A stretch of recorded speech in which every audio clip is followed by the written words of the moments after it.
es la llegada al poder de Vizcarra? No sé, cuéntanos. Bueno, en general yo creo que la idea detrás de todo esto, Aldo, es la siguiente. En realidad no es una sucesión normal. Es decir, las sucesiones normales en los regímenes presidenciales es cuando el presidente muere, tiene un accidente, y entonces el presidente... No se trata de esto, se trata de una cosa mucho más grave, se trata de una crisis de régimen. Se trata de una crisis de cómo la sociedad peruana está organizada, ¿no? Y por eso yo he dicho ayer y anteayer ha sido, que se requiere una transición y que el señor Vizcarra tiene que ser el presidente de una transición. Esto es independientemente del plazo de su gobierno, es una transición, porque necesitamos reordenar el país, ¿no? Si el país no se reordena, da la impresión que, para decirlo en términos de mercados, la sociedad peruana y los mercados mismos ya habían descontado a Kuczynski. Bajó el dólar y subió la bolsa. Bajó el dólar y subió la bolsa, una enorme tranquilidad en las ciudades, y en consecuencia creo que esto es una muy buena... ¿Puedes creer que los observadores, los agentes económicos, los bancos de inversión preferían que renuncie? O sea, la permanencia de Kuczynski más bien era nociva. Y además era un proceso, digamos, terminal, por las pruebas tan flagrantes de corrupción de Kuczynski. ¿Pero tú crees, Alfredo, que fue el Kenjivideo lo que lo mata o ya la vacancia venía de todas maneras? No te puedo decir eso. Yo preguntaba a mi bancada, que votó unitariamente, yo los insté a que esta vez tuvieran una posición unitaria, los 5 iban a votar en la misma posición. ¿Iban a votar del Águila también? Todos estaban por la vacancia, estaban convencidos.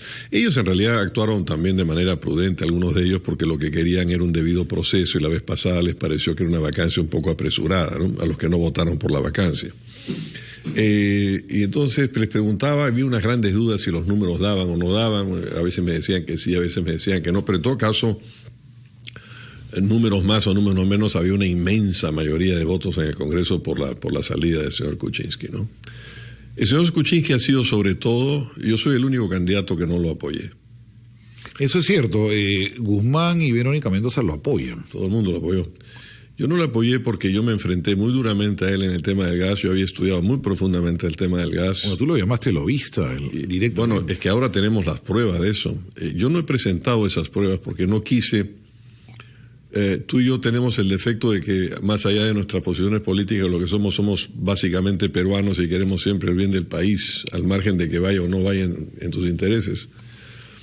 Y entonces pensé que agregar más leña al fuego no era patriótico. Porque tú eras el más duro en la campaña contra él, y siempre decías de que no era de lujo. Pero por supuesto, con una diferencia. Y por eso no lo apoyé, yo fui el único que no lo apoyé. O sea, lo conocías.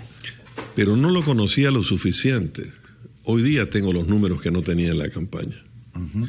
En la campaña del gas, me acusaron a mí de que yo quería cambiar los contratos y la seguridad jurídica, etcétera. Los contratos los cambió Kuczynski y Toledo, con leyes ad hoc. Ping, ping, ping, con 4 leyes. Ahora, la defensa de ellos era, primero, que si el gas no se exportaba, no salía a Lima, porque no había mercado en Lima. Eso no tiene nada que ver. Y lo segundo era que se habían amarrado al Henry Hub, que era este marcador americano, y que ellos no tenían la culpa de la aparición de este fenómeno del fracking que bajó el precio del gas en el mercado. Esas son las dos defensas que siempre tienen. Pero esto tiene que ver con otras cosas más. Yo siempre tengo mucho cuidado en hablar del gas porque mi hijo Cayetano me dice: oye, papá, este es un tema muy técnico, muy complejo, lo conoces tú y 3 personas más, vas a aburrir a los espectadores. Pero no tiene nada que ver con... Para empezar, el Henry Hub, que está en Luisiana, no es sino uno de los 53 hubs que hay en los Estados Unidos. ¿Por qué esto escoge ese y no otro? ¿Y por qué no hace una canasta? Pero en fin, ya es una discusión más técnica. Pero la esencia del asunto del robo al Perú, Aldo, y esto no tiene nada que ver con la necesidad de exportar gas, con que es importante que haya empresas privadas haciendo, es otra discusión. Es lo siguiente: en el contrato de Paniagua, por ejemplo, se establecía claramente, el gas tiene una serie de elementos. Uh-huh. El elemento más rico y por tanto más caro, del cual el gas de Camisea tiene un porcentaje mucho más alto que otros gases, es el etano. Y el contrato de Paniagua estipulaba claramente que el etano tenía que pagar como un líquido que tiene un valor distinto al metano. O que fuera petróleo. Más o menos. Exactamente. Se compara, Brasil hace lo mismo con nafta, por tanto tiene un valor equivalente al nafta. Mediante una ley específica, no he traído acá los números de leyes, pero hemos hecho todo el estudio muy en profundidad con mi equipo, mediante una redacción de una frase cambian eso, confunden en la redacción y por tanto el etano está pagando como metano. Como que fuera el otro gas, el que sí es gas. Y que es el metano. No, es como que tú, oiga, yo te vendo, la comparación no vale porque es todavía peor, pero es como que yo te venda una gasolina de 98 y te la cobre como si fuese un diésel o uno de 84. Después de eso, con otra ley que sacaron. Y eso fue Kuczynski. Y Toledo. Y Quijandría. Ya. Y con otra ley, con que tengo los números de ley, mañana te las puedo pasar o por correo para que tengas los números exactos tú, que eres un periodista estudioso. Otro cambio que hicieron... Perdón, el otro cambio me lo detallas después de la pausa, te lo ruego, porque son 7:15, tenemos la pausa. Ahora mismo regresamos con Alfredo Barnechea. No nos equivoquemos, por favor. El país es más grande que sus problemas y estoy seguro que el Perú saldrá de esta crisis. Muchas gracias, señor presidente. Muchas gracias. Congresista Yapianto. ¿Dónde está Yapianto? 2 minutos. Gracias, señor presidente. Yo quiero comenzar con una frase que dijo el presidente en su carta. Agradezco a todos los que me apoyaron en mis 2 campañas. He trabajado casi 60 años de mi vida. Mediante la presente, formulo mi renuncia al cargo de presidente.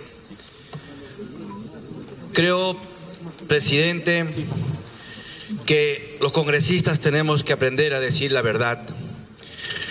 Yo he sido crítico con mi gobierno, en la cual pertenezco, y lo asumo mi responsabilidad. Pero no podemos mirar atrás porque tenemos que ver el mañana. El mañana que verdaderamente queremos sacar a nuestro país adelante.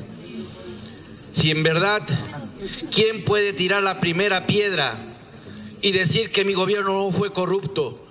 Si nuestro país está asumiendo lo que está asumiendo, es porque más de 20 años de injusticia y tiene postrado a nuestro pueblo. ¿Qué queremos mentir y engañar al pueblo con poses demagógicas? Seamos honestos y sinceros. El APRA, Acción Popular, no tuvieron pecados. Fuerza Popular no tuvo pecados. Todos tuvieron algo malo. Y eso no vamos a olvidarnos. Pero al mismo tiempo, tenemos que asumir una responsabilidad del mañana. Esperemos que el presidente esté a la altura de la circunstancia y tiene que unir al Congreso. Y en esa medida, presidente, creemos que todos tenemos que trabajar, pero seamos honestos. ¿Cuántos trabajan en las comisiones? ¿Cuántos llegan puntuales a las comisiones? ¿Cuántos viajes se dan a algunos congresistas y no asisten? Eso tenemos que ver, producción diaria. Que salgan las estadísticas para que el Congreso sea dignificado y nuestros electores sientan orgullo por sus congresistas. Asumimos responsabilidades patrióticas y no mentiras y engaños. Basta de farándula. Basta de farándula. Que también le pido a los medios de comunicación, cuando tenemos ciencia y tecnología, no hay prensa. Pero cuando 2 congresistas se insultan, ahí está la prensa. Eso no debemos permitir. Culmine, por favor, congresista. Gracias, presidente. Asumir una responsabilidad que todos somos parte de este país. La prensa, el Poder Ejecutivo, Legislativo, nuestros presidentes, nuestra bancada. Asumir una acción patriótica. Yo les pido a nombre como provinciano. Va a asumir un presidente provinciano. Espero que no haya mezquindad de apoyarlo. Y creo que todos unidos... Es el principal fraude que le costó al Perú. Es todavía mucho más grave. ¿Y cuánto le ha costado eso? El cálculo que ha hecho mi equipo, por las leyes que hizo y los cambios que se hizo, que sería largo explicarlos, es 20.290 millones de dólares que el Perú ha perdido. Es mucha plata. Ha dejado de percibir, o sea... Mucha plata. Tendría que hacerte una explicación. O sea, las interoceánicas no llegan a 4.000. Por eso es que ese es el cifra. Y esos números, además él estaba pagado por la empresa transportadora del gas, que es Techin, que es una empresa argentina propiedad de Paolo Roca. Él era pagado por ellos y además trabajó para Hantoll, que era la empresa de liquefacción. Hay decenas de entrevistas de periódicos en Wall Street Journal, Financial Times, Forbes, etcétera, dadas por Kuczynski a nombre de Hantoll. De modo que él tiene que responder eso. Por eso es que yo no lo apoyé, porque yo sabía lo que estaba. Ahora, yo no tenía los números, los tengo ahora. Pero por eso se niega a la segunda vuelta cuando Guzmán y Verónica Mendoza lo apoyan. Me acuerdo que a usted lo seguían y le decían qué iba a hacer, qué partido iba a tomar. No quiso pronunciarse. Había una cosa que lo perseguía. Este es el fraude fundamental. Me estaba comentando mientras miraba el Congreso que tenía que hacerse cambios en el Congreso. Yo creo que sí, mira, yo creo que, a ver... ¿Qué plantea Acción Popular? A ver, la esencia del problema, Aldo, es que el Perú como está organizado no está funcionando. Esta es la esencia del problema. El Perú requiere, por tanto, una transición en lo inmediato y casi requiere la refundación de la República. Muchos cambios, es decir, para empezar, tenemos que hacer los cambios en las obras públicas.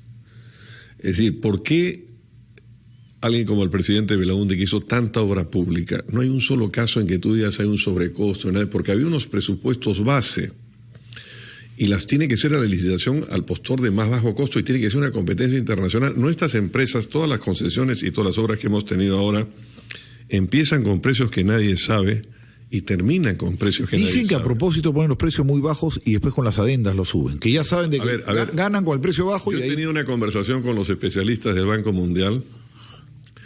Y el especialista del Banco Mundial en concesiones me ha dicho una cifra que es espantosa. Wash dice que 3/4 partes de las obras públicas hechas con este sistema en América Latina terminaron con costos infladísimos por el tema de los sobrecostos de las adendas. Tiene que cambiar el sistema. Pero no es solamente allí que hay que cambiar el sistema. Cuando tú me dices, ¿por qué hay estos congresistas? Yo creo que hay un tema, y creo que en eso vamos a ir. No recuerdo bien tu posición sobre ese tema. Me parece que tú eras hostil al financiamiento público de las campañas. No necesariamente. No. Hoy día creo, sin embargo, Aldo, que eso es una necesidad. Te voy a proponer el caso. Lo que pasa es que es impopular, que a la gente. Pero lo que pasa es que el Perú tiene que. Sí, claro, pero el Perú tiene que entender que eso es mucho más barato y mucho más limpio que la corrupción. Mira, estamos ahora nosotros. Porque usted tuvo una campaña bien franciscana, ¿no? ¿La mía? Sí. Pucha, la franciscana, pues los franciscanos. Hubo un viaje a la selva que no tenían para los pasajes. Los franciscanos son ricos en relación a lo que nosotros gastamos en la campaña. Pero yo, por ejemplo, prohibí que los congresistas contribuyeran a la campaña presidencial. Después, cuando estuve en medio de la campaña y me faltaba plata, dije, de repente me he equivocado. Pero yo partía como parto de la premisa de que es un viejo principio de la democracia desde Grecia, que tienen derecho al servicio público no solamente los ricos, sino todos, y que por tanto no había... Pero ahora estoy con una preocupación. Ahora Acción Popular ha resurgido. Acción Popular es un partido en alza. Tenemos precandidatos en todo el Perú que no teníamos el año 2014. Y estoy con una preocupación. Hemos abierto el partido. Pero entonces, ¿quién financia a los alcaldes en el BRAE? ¿O quién financia a los candidatos a alcaldes y a regidores donde hay minería ilegal? Olvídate de Odebrecht. Es plata sucia, evidentemente. Entonces, es fundamental blindar a la política de la suciedad y los negocios ilícitos. Y esto tiene que hacerse con negocios. La segunda cosa fundamental, como en Chile, tiene o que prohibirse o reducirse sustantivamente la publicidad en televisión. Hoy día la presencia de redes te permite hacer eso. Tiene que haber cambios sustantivos. Si no hay cambios sustantivos, Aldo... ¿En Chile hay una franja? Sí, en Francia se prohíbe la publicidad de televisión. Me piden desde el control que si quieres que vamos a poner el informe y lo comentes. Lo que ustedes quieran. Para que tú lo comentes. El informe, metemos un informe aquí sobre los escenarios tras la caída de PPK, ¿no? Tras la renuncia de Pedro Pablo Kuczynski a la presidencia, ¿qué escenarios se pueden presentar? En el siguiente informe vamos a ver las alternativas. Tras la renuncia de Pedro Pablo Kuczynski, le corresponde asumir la presidencia de la República al primer vicepresidente, Martín Vizcarra, nuestro actual embajador en Canadá, y a quien en los días previos se le pidió desde el oficialismo renunciar en caso el Congreso vacara a PPK. Sin embargo, algunos analistas advierten cierta debilidad en la figura de Martín Vizcarra, originada en los serios cuestionamientos que lo obligaron a renunciar en mayo del 2017 al Ministerio de Transportes por el caso del aeropuerto de Chinchero. ¿Qué pasaría si Martín Vizcarra no se puede sostener en la presidencia de la República? Revisamos ese escenario con el jurista Víctor García Toma, expresidente del Tribunal Constitucional. Dentro de esta situación que ya puede calificarse como de anormalidad constitucional, prima una regla de excepción que indica que el presidente del Congreso asume las riendas del Poder Ejecutivo, pero con el único y específico propósito de convocar a elecciones para que el país regrese a la normalidad constitucional. El analista político Juan de la Puente nos trae otra mirada sobre este mismo escenario. Bueno, yo creo que en términos políticos es como el anuncio de un que se vayan todos, porque un porcentaje de la población quiere que no se barajen las cartas de nuevo, sino que se juegue un nuevo juego. De modo que en cualquiera de las circunstancias el desafío no solo es el desenlace, sino reconstruir los pedazos de este sistema que está estallando, ¿no? ¿Y qué pasa con el Congreso de la República en caso se convoquen a nuevas elecciones? ¿Puede mantenerse en funciones o debe recortar su mandato? Constitución en mano, el exministro de Justicia Víctor García Toma nos lo explica. La normalidad habla de un sistema político de elecciones generales en donde el ciudadano es convocado para elegir por 5 años a un presidente y 2 vicepresidentes y a un grupo de 130 congresistas, quienes van a gobernar el país por un lapso concurrente y simultáneo de 5 años. Para poder regresar a esa situación normal, las elecciones tendrían que ser nuevamente generales. Esto es, convocarse a elecciones para el presidente y los miembros del Congreso por otros 5 años. Del mismo parecer es el analista político Juan de la Puente. Bueno, a mí me parece que si nos atenemos a las cifras de aprobación, en términos simbólicos, tanto el Congreso como el Ejecutivo ya están vacados. Y entonces, nuevamente, la opinión pública preferiría que las elecciones sean en conjunto. De modo que, casi de un modo natural, debería entenderse que si hay nuevas elecciones presidenciales, deberían haber nuevas elecciones parlamentarias. Ese es el panorama que enfrentamos los peruanos. Es una de las crisis más complicadas de los últimos años, pero de la que debemos salir dentro del cauce democrático. No lo perdamos de vista.